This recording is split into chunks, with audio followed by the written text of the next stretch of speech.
Hi everyone, இந்த வீடியோவில் நாங்கள் நியூ இயர் அன்னைக்கு எப்படி செலிப்ரேட் பண்ணோம் அப்படின்னு பார்க்கலாம். நேற்று நைட்டே வந்து எக்லெஸ் சாக்லேட் கேக் பண்ணி கட் பண்ணியாச்சு.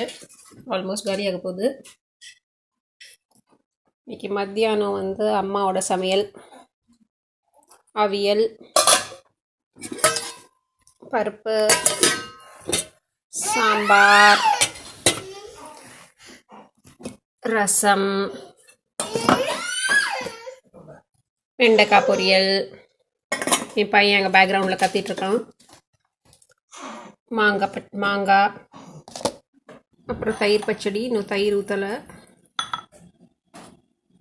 அடை பிரதமன் பண்ணுறதுக்கு ரைஸ் அடை இல்லைனா மைதா அடை 100 கிராம், அதுக்கு டபுள் வெல்லம், தேங்காய் பால் மொத்தமாக 3 கப்பு, 2வது பால் 3வது பால் எல்லாம் சேர்த்து, கொஞ்சம் ஏலக்காய் தூள்,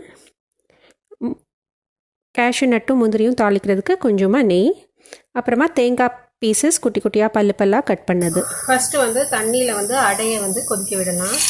நல்லா வேகிறது வரைக்கும் கொதிக்கட்டும். தண்ணி நிறைய இருந்தால் பரவாயில்ல, நம்ம எக்ஸஸ் வாட்டரை ட்ரெயின் தான் பண்ண போகிறோம். ஸோ இது கொதிக்கட்டும், அப்புறம் பார்க்கலாம். நல்லா சாஃப்ட் ஆகிறது வரைக்கும் வேக வைக்கணும். இப்போ நல்லா வெந்துடுச்சு. இதை நம்ம ட்ரெயின் பண்ணி ஜில் தண்ணியில் வாஷ் பண்ணி வச்சிடலாம். வந்து கழுவிட்டு ட்ரெயின் பண்ணி தண்ணியெல்லாம் வடிகட்டியாச்சு. நல்லா ஜில் தண்ணியில் வாஷ் பண்ணி வச்சுருக்கு. இப்போ நம்ம வெள்ளைப்பாகு பண்ணலாம். இப்போ நம்ம தண்ணி வந்து வச்சுருக்கோம், அதில் வந்து வெல்லம் போடுறோம். ஸோ உங்கள் வெள்ளத்தில் நிறைய மண் இருக்குதுன்னா தனியாக கரைச்சி வடிகட்டிக்கோங்க. இதில் அவ்வளோ மண் இல்லை, அதனால நான் அப்படியே போடுறேன். இது நல்லா கரையட்டும். எல்லாம் கரைஞ்சிடுச்சு. இதில் நம்ம அடை சேர்த்துக்கலாம்.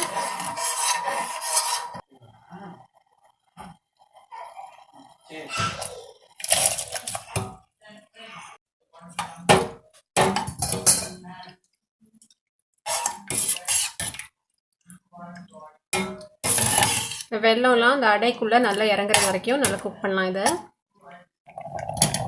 ஃபுல்லாக ப்ரௌன் ஆகிடுச்சுன்னா வெல்லம் நல்லா உள்ளே இறங்கிடுச்சின்னு இருக்கும். இது இன்னும் கொஞ்சம் ஒயிட்டாக இருக்குது, அதனால் இன்னும் கொஞ்சம் நேரம் குக் பண்ண விடணும்.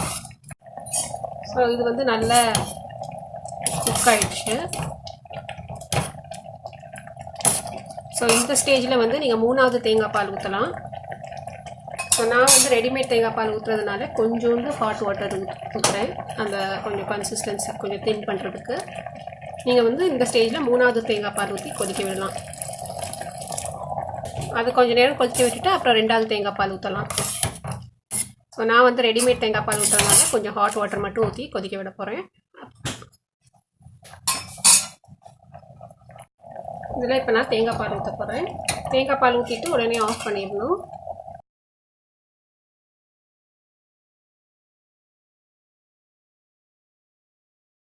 இதை ஒரு கொதி விடலாம். அடை பிரதமன் வந்து ஓணம் சதியாவுக்கு ரொம்ப ஃபேமஸ்ஸு. இதில் கொஞ்சம் ஏலக்காய் தூள் போட்டு இறக்கிட வேண்டியதான்.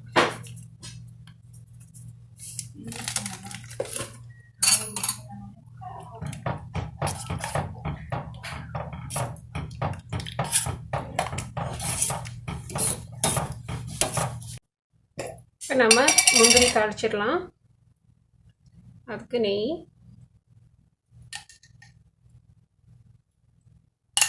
நீங்கள் வீகனாக இருந்தீங்கன்னா நெய்க்கு பதிலாக தேங்காய் எண்ணெய் யூஸ் பண்ணிக்கோங்க. கேஷ்யூ நட்டு, தேங்காவை கொஞ்சம் பல்லாக கட் பண்ணியும் இதே ஸ்டேஜில் போடலாம். நான் ஆல்ரெடி வறுத்தது இருக்குது, அதனால அதான் போட போகிறேன் லாஸ்ட்டாக. தேங்காய்,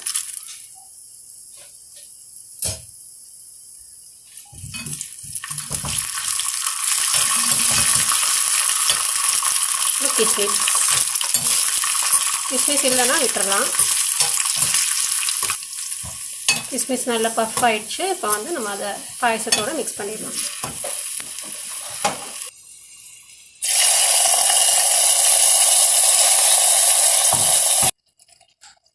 இந்த ரெசிபி நீங்கள் கண்டிப்பாக ட்ரை பண்ணி பாருங்கள். உங்களுக்கு பிடிச்சிருந்ததுன்னா கீழே கமெண்ட்டில் சொல்லுங்கள். இன்னும் நீங்கள் சப்ஸ்கிரைப் பண்ணலன்னா மறக்காமல் சப்ஸ்கிரைப் பண்ணி பெல் ஐக்கானை கிளிக் பண்ணுங்கள். நம்ம அடுத்த வீடியோவில் பார்க்கலாம். பை.